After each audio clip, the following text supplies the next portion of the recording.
உங்களுக்கே தெரியும் காதலர்களுக்கு வந்து சந்திக்க போற நேரம் அதிகமா இருக்க மாதிரி இருக்கும். சந்திச்சுட்டு இருக்கிற நேரம் வந்து ரொம்ப கம்மியா முடிஞ்சிடுற மாதிரி இருக்கும். அதனால வந்து சீக்கிரம் போங்க சீக்கிரம் போங்கன்னு பிரச்சனை பண்ணிக்கிட்டே இருக்காரு. அவங்களும் வேக வேகமா தான் போயிட்டு இருக்காங்க. ஆனா நகுஷனுக்கு அவங்க ஏதோ ரொம்ப ஸ்லோவா போற மாதிரி ஒரு ஃபீலிங். அவரோட மைண்ட் அப்படி இருக்குது.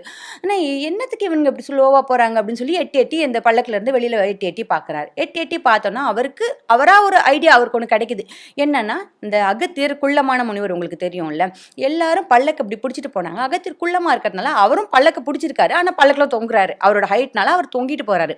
உடனே நகுஷன் நினைக்கிறான், இந்த அகத்தியர் வேற முன்னாடி பிடிச்சி தொங்கிட்டு போறாரு, பாவம் அதனால தான் மற்றவங்கலாம் ஸ்லோவா போறாங்க அப்படின்னு கோவம் வந்துடுது.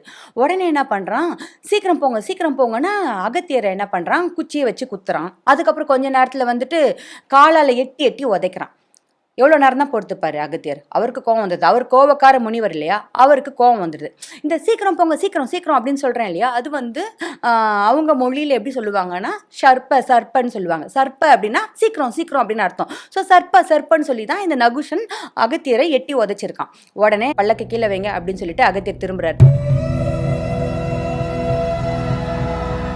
திரும்பிட்டு, ஏண்டா நீ எல்லாம் ஒரு ஆளுன்னு உன்னை இங்கே கூட்டு வந்து இந்திர பதவி கொடுத்து உன்னை வச்சா, உன் பதவிக்கு மரியாதை கொடுத்து வேலை பார்த்தா நீ திமிரு பண்ணிட்டு இருக்கியா, என்னையே காலையில் எட்டி உதைக்கிறியா, உன் திமிருக்கு நான் உனக்கு ஒரு சாபம் கொடுக்குறேன், பிடிச்சிக்கோ, நீ இப்போவே பாம்பா மாறி பூலோகத்தில் போய் விழுந்து சாவு அப்படின்றாரு.